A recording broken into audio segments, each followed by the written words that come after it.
السلام عليكم ورحمة الله وبركاته. اللهم صل وسلم وزد وبارك عليك يا حبيبي يا رسول الله. ازيكم يا حبايب قلبي؟ كل سنة وانتم طيبين. عيد فطر مبارك علينا وعليكم وعلى الأمة الإسلامية. جولتي بقى لما خدت العيال وخرجتهم.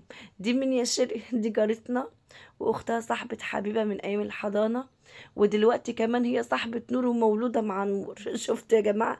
يعني اختها صاحبة بنتي ومولودين مع بعض. وكمان لما جيت انا اولد نور ربنا برضو رزق جارتي دي ببنتها ساندي اللي هي مع نور. فخدتهم وقلت اما اخدهم ايه افسحهم. طبعا الشارع ده عايزه اقول لكم كله كافيهات، وحدايق بقى، حدائق يعني ومراجيح بقى ليا، الملاهي، الحاجات دي كلها.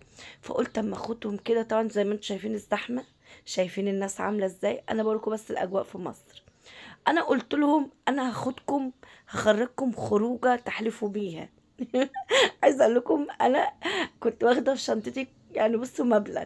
والله العظيم قسما بالله رجعت يا دوبك بحق التوك توك.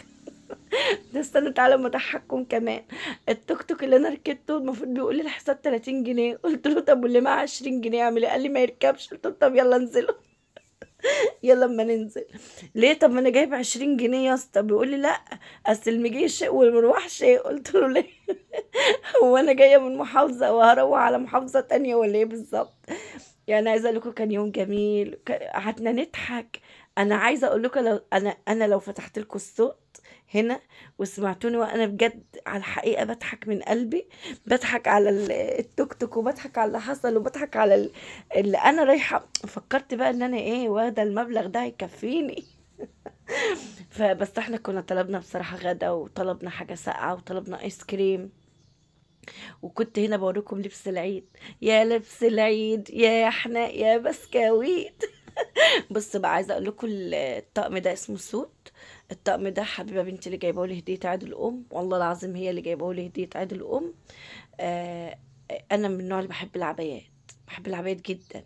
لكن كان طلب حبيبه واحمد ابني نفسهم، نفسنا يا ماما تلبسي يا ماما زي امهات اصحابنا كده، اللي يا ماما بيلبسوا لبس، يا ماما بيلبسوا ترنجات واسعه وبيلبسوا بناطيل واسعه. البسي كده يا ماما، البسي زيه.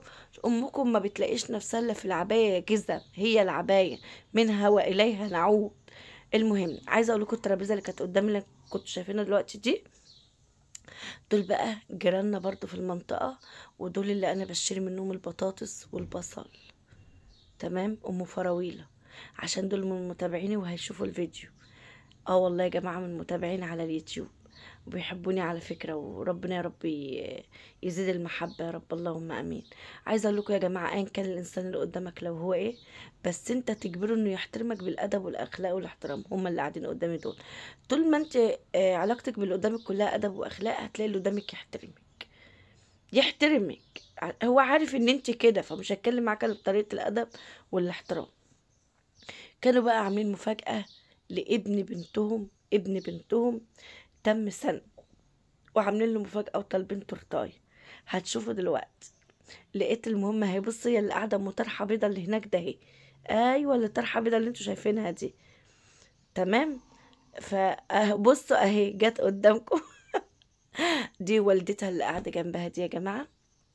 عملت لهم مفاجأة، وجت هنا في الكافيه وطلبت التورتاية. وهنا في الكافيه عملوا بقى جو حلو قوي، اللي هو انزل يا جميل في الساحة واتمختر كده بالراحة، تعالي صوري يا ام احمد تعالي. فرحت يا جماعة صورتهم. ربنا يديم لمتهم وفرحتهم كل سنة وهو طيب طبعا.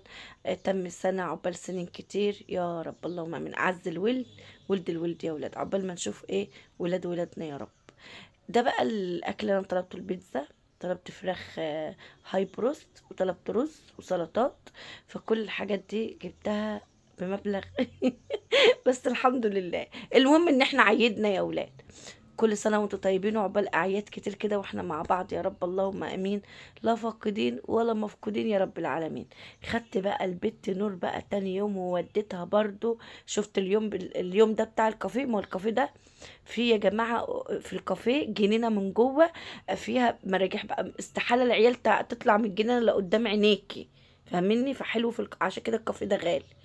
فالمهم دخلت وقلت لا انا كده ضامنه ان انا قاعده قدامي شاشه، في ايدي تليفون براحتي، وبنتي مش هتطلع من عند الملاهي دي لا تكون قدام عيني، فعشان كده اخترت الكافيه ده. فطبعا دخلت هي وساندي، بصراحة، وقعدت انا بقى وصاحبة حبيبة وحبيبة بنتي، قعدنا كده، وكان قدامنا بقى الناس الترابيزة اللي انا قلت لكم دول جيراننا وكده. كان حلو والله. عايزه اقول لكم ان انا بعرف اسوق، بس نور بنتي مش مدياني فرصة. شيرين انت كنت قاعدة، والله العظيم انا اللي كنت قاعدة جنبها. لا يا بنتي سيبيني اسوق، امك سواق، امك. امك يا بنتي لو تعمل حوادث الدنيا برضو مش راضيين يخليني ان انا اللي اسوق. المهم يا جماعه، إيه، أو يعني ركبتها بتاع مرجحتين تلاتة كده هنا، وطلبت اللي هو بتاع ده اسمه ايه، آم، اللي هو بانيه بالعيش السوري، بانيه بالعيش السوري. اه ده كان تاني يوم. كنت بقى خارجه مع ام سيمونه، هي اللي قاعده لان الناس سالوني، وهي اللي لابسه طرحه سمراء. ام سيمونه يا جماعه اللي بتعمل باي دي السيمونه، اللي قاعده دي مرات ابنها، اللي قاعده جنبها دي ساره بنتها، وانا طبعا مرات خالهم كلهم. انا بقى مرات خالهم كلهم ازاي دي مش عارفه. بس يلا مش مشكله.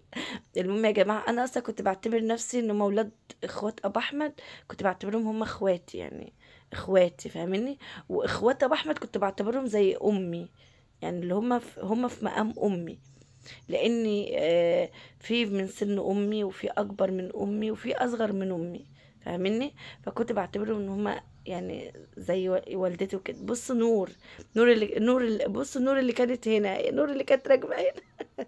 دلوقتي بقى نزلت بقى وجت، عشان قلت لها يلا احنا مروحين. بقول لها يا نور انت نزلتي ليه؟ لو كان لسه ليه كان استنى، انا مش دافعه فلوس. قالت لا يا ماما خلاص، انا كان كده خلاص ونزلت. طبعا الملاهي يا جماعه الناس كلها طبعا بتبقى قاعده بتاكل وبتشرب، بعد كده بينضفوا الجناين دي كلها. لا المكان راقي، المكان جميل، وصورنا حلوه وقعدتنا حلوه. عقبال كل سنه وانتم معايا. يا رب النهارده يكون الفلوج بتاعنا حلو كده واحنا ماشيين وخارجين كده، وتكون اعيادنا واجواءنا حلوه وتعجب كل العالم من كل الدول العربيه. واللي ما جاش مصر اتمنى انه يجي يزور مصر. مصر جميله، مصر جميله، مصر جميله. كل سنه وانتم طيبين، كل داعمين طيبين، كل متابعين المحترمين طيبين. مع السلامه.